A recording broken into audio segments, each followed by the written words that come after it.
Shalom, shalom, shalom. Selamat pagi masyarakat iman yang dikasihi oleh Tuhan. Kita bersyukur hari ini boleh kembali dibangunkan, boleh kembali bersaat teduh melalui Genta Sabda hari ini. Dan apa yang kita jadikan rencana hari ini? Apakah ada rencana untuk melakukan aktivitas seperti biasa? Atau ada rencana-rencana di luar kebiasaan kita? Nah, sebelum kita ambil keputusan, sebelum kita menjalankan rencana-rencana itu, bila Tuhan yang memimpin kita, supaya kalau rencana kita salah digagalkan, tapi kalau rencana kita baik, kita ditolong dan dimampukan untuk membawa kedamaian dan kebaikan di sekitar kita. Mari bersama-sama kita pujikan Kidung Jemaat 460. Jika jiwaku berdoa, Kidung Jemaat 460. Jika jiwaku berdoa.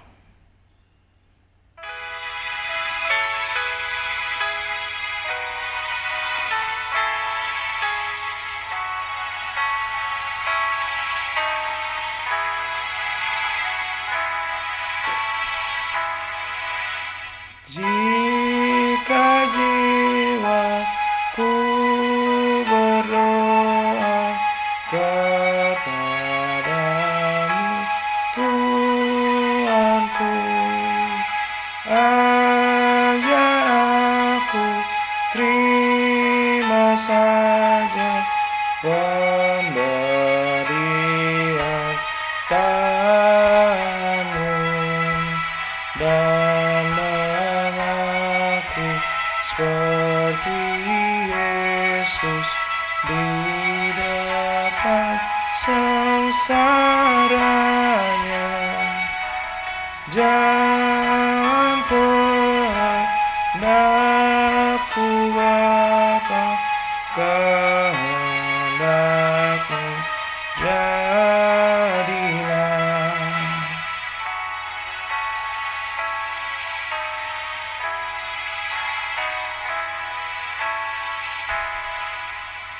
Apa juga yang kau timbang baik untuk hidupku, biar aku pun setuju dengan maksud hikmatmu, menghayati dan percaya walau hatiku lemah.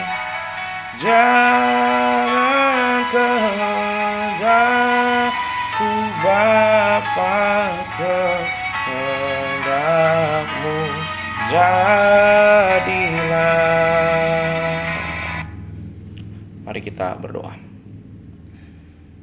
Tuhan, kami selalu merasa bahwa kehendak kami adalah kehendak yang paling baik. Kami merasa bahwa kehendak kami adalah kehendak yang seringkali membuat kami tanpa sadar jadi gegabah, yang bahkan kami melukai orang-orang di sekitar kami. Tuhan, kami minta tolong padamu agar pagi ini kami boleh lebih bijak, kami lebih tenang, dan diberikan kekuatan untuk memahami tentang anugerah dan apa itu pengampunan. Kami serahkan ya Tuhan, pembacaan firman Tuhan dalam nama kami berdoa. Amin. Bapak Ibu Saudara, bersama-sama kita membaca Imamat 25 ayat 8 sampai 13. Imamat 25 ayat 8 sampai 13, Imamat 25 ayat 8 sampai 13. Saya bacakan bagi kita sekalian. Selanjutnya engkau harus menghitung 7 tahun Sabat, yakni 7 kali 7 tahun. Sehingga masa 7 tahun Sabat itu sama dengan 49 tahun. Lalu engkau harus memperdengarkan bunyi sangkakala di mana-mana dalam bulan yang ketujuh pada tanggal 10 bulan itu. Pada hari raya pendamaian kamu harus memperdengarkan bunyi sangkakala itu di mana-mana di seluruh negerimu. Kamu harus menguduskan tahun yang ke-50 dan memaklumkan kebebasan di negeri itu bagi segenap penduduknya. Itu harus menjadi tahun Yobel bagimu. Dan kamu harus masing-masing pulang ke tanah miliknya dan kepada kaumnya. Tahun yang ke-50 itu harus menjadi tahun Yobel bagimu. Jangan kamu menabur, dan apa yang tumbuh sendiri dalam tahun itu jangan kamu tuai. Dan pokok anggur yang tidak dirantingi jangan kamu petik buahnya. Karena tahun itu adalah tahun Yobel, haruslah itu kudus bagimu. Hasil tahun itu yang hendak kamu makan harus diambil dari ladang. Dalam tahun Yobel itu kamu harus masing-masing pulang ke tanah miliknya.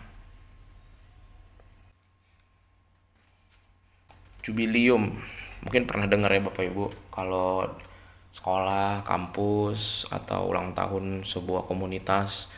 Jubilium itu adalah ulang tahun yang ke-50. Dari kata jubile, atau dari bahasa Ibraninya Yobel. Jadi Yobel itu adalah tahun ke-50, tahun dimana Tuhan menetapkan adalah sabat tambahan, sabat paling penting. Jadi kalau di Israel itu orang kalau misalnya udah bercocok tanam selama 7 selama 6 tahun, tahun ketujuhnya itu dia harus istirahatkan. Baik itu dia nggak boleh panen, jadi sabat ketujuh itu semua tanaman yang ada di ladang itu boleh diambil bebas sama banyak orang. Jadi itu ibaratnya tumbuh sendiri. Boleh juga nggak ditanam gitu, terserah si orangnya aja. Apapun yang tumbuh di tanah itu miliknya Tuhan, milik sesama. Nah, kalau 7 kali 7, jadi dia sabatikal yang ketujuh dari 7 tahun, ada tambahan satu lagi. Dan itu bukan cuma hak tanah. Jadi di tahun Yobel ini spesial karena dia ngebebaskan bukan cuma hasil panen, tapi juga kalau ada orang hutang di tahun ke-50 itu dibebaskan.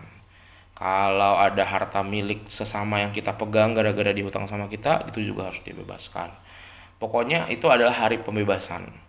Pengampunan juga, jadi pengampunan kepada kita sebagai umat atas dosa-dosa kita, tapi juga pembebasan kepada kita dengan sesama gitu. Jadi jangan kita cuma minta dibebaskan dari pergumulan dari Tuhan, tapi kita nggak membebaskan orang lain, itu nggak boleh. Nah itu tahun Yobel itu untuk mengingatkan itu.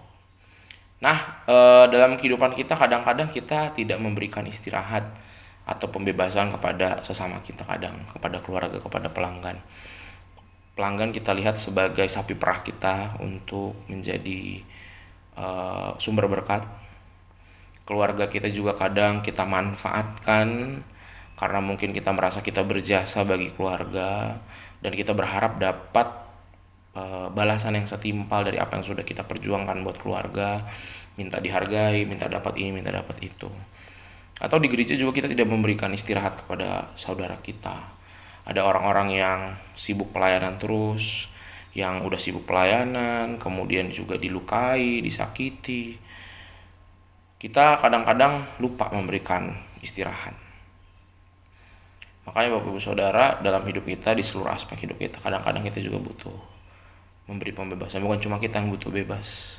Kadang-kadang selama ini kita sibuk cari kebebasan kita supaya kita bahagia, kita gak bebasin orang lain, dan seringkali masalah kita tambah banyak. Jadi justru kadang-kadang kita harus bebaskan orang lain, berikan keringanan kepada orang lain. Ketika orang lain lebih ringan, kemungkinan orang itu bikin masalah, kemungkinan orang itu memberikan hal-hal buruk itu jadi minim, karena mereka sudah terbebaskan, sudah diringankan. Tapi kalau kita cuma mencari ringan sendiri, maka kita sendiri enak sementara, tapi orang lain enggak. Nah tahun Yobel mengingatkan kita bahwa kita juga harus memberikan kesempatan. Bukan cuma soal memberi uang, memberi waktu, memberikan istirahat, memberikan diri, memberikan apa yang diperlukan oleh orang itu. Ada masa-masa juga butuh istirahat. Kadang-kadang kita lupa memberikan orang lain istirahat. Kita cuma sibuk cari istirahat diri kita, orang lain nggak kita kasih kesempatan untuk mundur sejenak, untuk memahami tentang apa hidup itu, untuk mundur sejenak, menyadari tentang apa yang sudah dilakukannya selama ini, dan mundur sejenak untuk bisa melangkah lebih jauh lagi. Semoga hari ini kita banyak memberikan istirahat kepada orang lain di sekitar kita, orang yang selama ini sudah hidup bersama kita, bekerja, berjuang bersama, kadang-kadang hanya butuh istirahat. Dan begitu juga nanti kita juga butuh istirahat. Jadi pertama-tama kita beri dulu kepada orang, baru nanti kita, kalau Tuhan izinkan, kita dapat bagian kita untuk boleh beristirahat juga sejenak dari setelah kesibukan kita, agar kita bisa menjalani hidup ini. Di tengah-tengah kepenatan hidup, kita butuh juga sahabat dalam hidup kita. Semoga kita bisa memberi sahabat kepada orang-orang di sekitar kita. Amin. Mari kita berdoa. Ya Tuhan, kami bersyukur hari ini kami belajar tentang tahun Yobel, pembebasan, pendamaian yang seringkali kami lupa berikan kepada orang-orang di sekitar kami. Ajarkan kami untuk bisa menjalani hidup ini dengan lebih rileks, lebih santai. Kadang-kadang kami sibuk mencari ketegangan. Ajarkan juga kami juga butuh yang namanya sahabat, baik orang di sekitar kami maupun kami. Kami serahkan ya Tuhan kehidupan kami hari ini, dalam nama-Mu kami berdoa. Amin. Selamat pagi, Tuhan Yesus memberkati, tetap bersemangat.